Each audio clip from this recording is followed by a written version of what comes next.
कैसे जाने कि आपके भी घर में वास्तु दोष है। बेसिकली इस वीडियो पे हम इसी टॉपिक पे बात करेंगे कि एक इंडिविजुअल या फिर कोई इंसान कैसे पहचान सके कि उसके घर में वास्तु दोष या फिर वास्तु से रिलेटेड इशू है, क्योंकि बहुतों को कंफ्यूजन हो। कई लोग के पास मेरे मतलब कई लोग का कॉल आता है, मेरे पास भी जब फर्स्ट टाइम, तो वो लोग को समझ ही नहीं आता कि किससे जाए। वास्तु की प्रॉब्लम है, ऑस्ट्रो की प्रॉब्लम है, न्यूमेरो की प्रॉब्लम है, या प्रॉब्लम ही नहीं है। तो इस वीडियो में क्लियरली वो बताया जाएगा कि आपको कैसे पता चलेगा या फिर आप कैसे पहचान या जान सकते हैं कि आपके घर पे भैया दोष है तो वास्तु का ही है, ताकि आप फिर उसे प्रॉपरली, क्योंकि देखिए जब तक आपको रीजन ही नहीं पता रहेगा, रूट कॉज ही नहीं पता चलेगा, तो सॉल्यूशन आप क्या करेंगे। ठीक है, तो इस वीडियो पे ये जानेंगे हम कि हम कैसे पहचान सके कि हमारे घर में कोई वास्तु का। तो पहला आता है खर्चों का बढ़ना। अब लोग बोलेंगे हर के घर खर्चे बढ़ते हैं, और आपको कैसा ऐसा सुन के लगेगा कि मैं बोल दूंगा नहीं बढ़ते हैं सबके, लिटरली नहीं बढ़ते हैं हर के घर। बट हाँ, मैक्सिमम लोग इस प्रॉब्लम से जूझते हैं, खर्चे बढ़ जाते हैं, जबरदस्ती का एक्सपेंडिचर होता है, कुछ नहीं पैसे। मैं बहुत लोग को ऐसे देखा होंगे महीने में, मतलब आप मानोगे नहीं, करोड़ों का टर्नओवर है महीने में। बट अगर प्रॉफिट मार्जिन की बात करें या फिर घर पैसे बचने की बात कर लें, तो भैया 10,000 20,000 भी नहीं, बड़े मुश्किल से बच पाते। एनीवेज, खर्चों का बढ़ना, जब आपके घर खर्चे बढ़ जाए अचानक से, मतलब आपको लग रहा है कि सब चीज सही है, बट अगर खर्चे किसी भी चीज में बढ़ जा रहे हैं, ट्रैवलिंग पे बढ़ जा रहे हैं, या फिर अगर आपको हो रहा है मेडिसिन, कई लोग देखे होंगे मेडिसिन दवाई दारू में बहुत ज्यादा खर्चा चल जाता है। कई लोग जबरदस्ती के एक्सपेंसेस करते रहते हैं, कुछ नहीं कपड़े ही खरीदे पड़े, जितने का पहनना नहीं उतने का कपड़े खरीदते रहते हैं, कुछ भी। मतलब ये एग्जांपल्स दे रहा हूं आपको कि कोई भी एक ऐसा रीजन जिसके कारण आपके एक्सपेंडिचर्स बहुत ज्यादा बढ़ गए। या फिर अगर इसे इजीली समझ रहे हैं तो ये सोचे कि भैया आप देख तो रहे कि पैसा आ रहा है बहुत है, बट आपके पास बच ही नहीं रहा है, सारे पैसे खर्च हो जा रहे हैं। कई लोग का तो ये भी केसेस होता है कि मतलब बहुत, मेरे क्लाइंट ही पहले बोलते थे, जो लोग नए नए आते थे, सर सैलरी तो आ जाता है सर, लेकिन जाता का पता नहीं चलता है। कई लोग बोलते हैं सर सैलरी से आने से पहले खर्चे आ जाते हैं, पहले ही आ जाएंगे जबरदस्ती के। घर में कुछ खराबी आ गई, पाइपलाइन में कुछ खराबी आ गई, इलेक्ट्रॉनिक्स डिवाइस खराब हो गया, खर्चे आ जा रहे हैं। तो जब भी आपके घर में भैया एक्स्ट्रा खर्चे आते जाए, 101% वो वास्तु दोष पे ही आता है, 101%।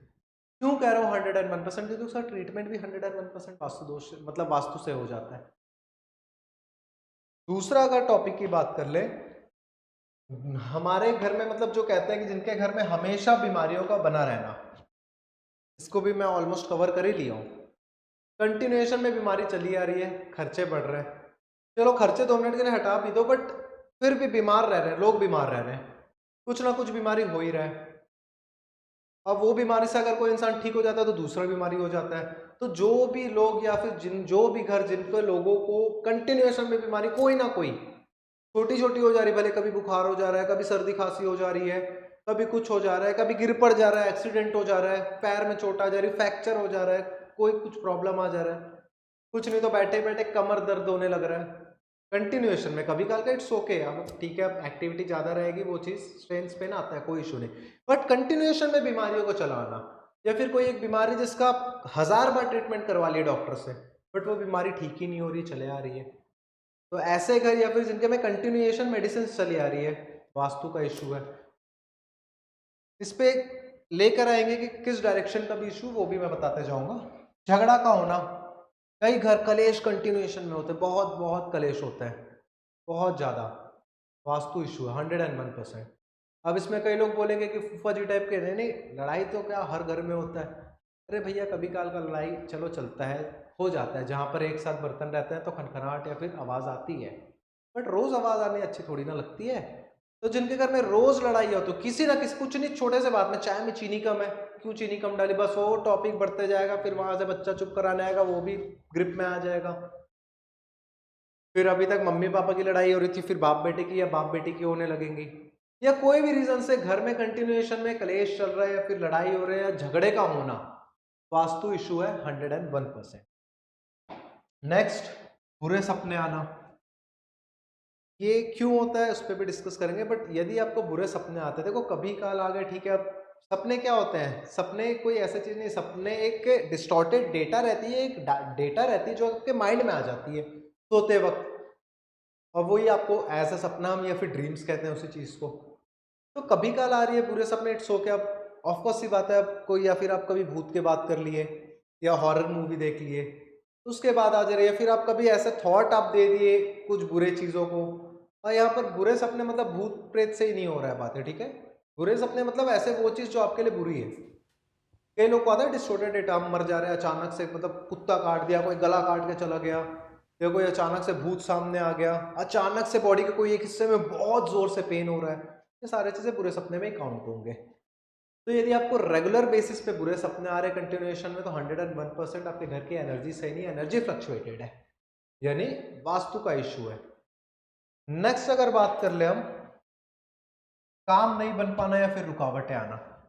यदि आपके काम में रुकावट है, बहुत से ऐसे केसेस सुने होंगे ना आपने कि कोई बोलते हैं यार, या आप भी एक्सपीरियंस कर रहे होंगे शायद, जो व्यूअर्स होंगे जो देख रहे होंगे, कोई काम करते हैं, कुछ ना कुछ कोई ना कोई रीजन से बैरियर कुछ आ ही जाएगा, कुछ ना कुछ उससे काम रुक जाएगा। कोई भी काम हो, मतलब वो अगर वो सोच के भी निकले ना कि भैया हमें बाहर जाना है, आइसक्रीम लेने जाना है, हमें आइसक्रीम लेना है, या तो उस दिन दुकान बंद हो जाएगी, या तो उनका गाड़ी का एक्सीडेंट हो जाएगा, या तो रास्ते में कोई भीड़ भाड़, ऐसे मतलब समझ रहे, कोई भी रीजन से काम का रुकना। तो ये आइसक्रीम वाला तो मैं बहुत बेसिक एग्जांपल दिया हूँ, ये बड़े बड़े चीजों में भी होता है। आप कोई बड़ा बिजनेस डील कर रहे हैं, हर चीज आपके फेवर में है, एंड मोमेंट में वो आपका काम खत्म, काम रुक जाएगा, या फिर कोई एक ऐसा रीजन आ जाएगा जिसकी वजह से आप वो काम कर ही नहीं पाओगे। तो अननेचुरल चीजों से या फिर अचानक से एकदम, मतलब समझ रहे हो, ऐसे सेकंड्स में काम रुक जा रहा है, या फिर कोई भी एक छोटे रीजन से काम पूरा ही नहीं कर पा रहे हो आप। तो यदि आपके काम में रुकावटें आ रही, चलो कुछ एक दो चीजें चलती है, हमें वहम कभी नहीं करना है, एक चीज का हमेशा ध्यान रखिएगा। बट फिर भी आप नोटिस कर रहे हैं कि हर चीज जो भी आप करने जा रहे हो उस पर रुकावटें या बैरियर्स आ जा रही है, 101% वास्तु का दोष है उस घर पे।